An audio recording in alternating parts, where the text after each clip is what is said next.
বিসমিল্লাহির রহমানির রহিম। সবাইকে স্বাগতম এই ভিডিওতে আমরা দেখব হচ্ছে বর্গমূলের শর্টকাট, কীভাবে তুমি শর্টকাট উপায়ে বর্গমূল করতে পারো।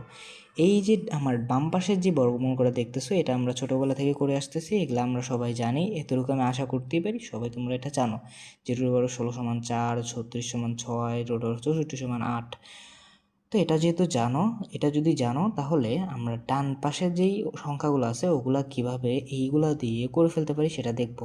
এখন দেখো, √52 আছে, √52, রুটের নিচে 52 সংখ্যাটা আমাদের কোন কোন সংখ্যার আশেপাশে আছে এই দুইটাকে আমরা আগে ফাইন্ড আউট করে ফেলবো।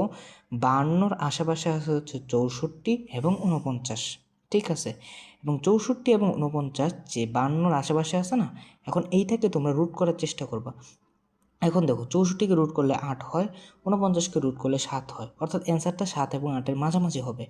তো অ্যান্সারটা যেহেতু 52টা 49-এর কাছাকাছি, তাই আমরা 60টাকে চুজ করলাম, মানে হচ্ছে 49 থেকে 52তে যাইতে মাত্র 3 ঘর আগানো লাগে। এরপর তুমি দেখবা √49 = 7, 7টা লিখে ফেলবা। এটা যেহেতু কাছাকাছি 7টা লিখে ফেলছো, এরপরে তোমার কাজ কি? তোমার কাজ হচ্ছে এখানে একটা দাগ দিয়ে ফেলবা। দাগ দেওয়ার পরে তুমি দেখবে 49 থেকে কত গড় গেলে তোমার এই যে কাঙ্ক্ষিত সংখ্যাটা আসে, √52 আসে। দেখো তো, 49 থেকে 3 ঘর আগাইলে কিন্তু তুমি 52তে চলে যাও। 49, 50, 51, 52, 3 ঘর আগাইতে হবে। তো তুমি ওই 3টা সুন্দর মতো এখানে লিখে ফেলবা। এরপরে তুমি এই যে 7টা আছে না, এই 7-এর দ্বিগুণটা এখানে বসাই দিবা। তো 7 × 2 = হচ্ছে 14। তাহলে হচ্ছে তোমার পরে দেখো যে 7 + 3/14।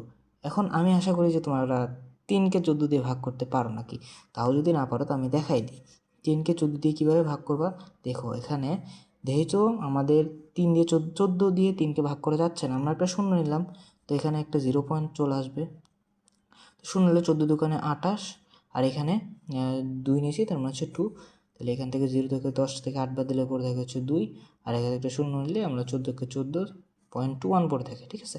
এখন 0.21, তাহলে হচ্ছে 7.1 অ্যান্সার। তোমরা দেখো 7.1 অ্যান্সার হবে। তো পরেরটা চলো আমরা দেখি, √70। এখন বলো তো, √70 যে আছে, 70 কার আশেপাশে? 70 কিন্তু ভাইয়া আমাদের 64-র আশেপাশে, ঠিক আছে।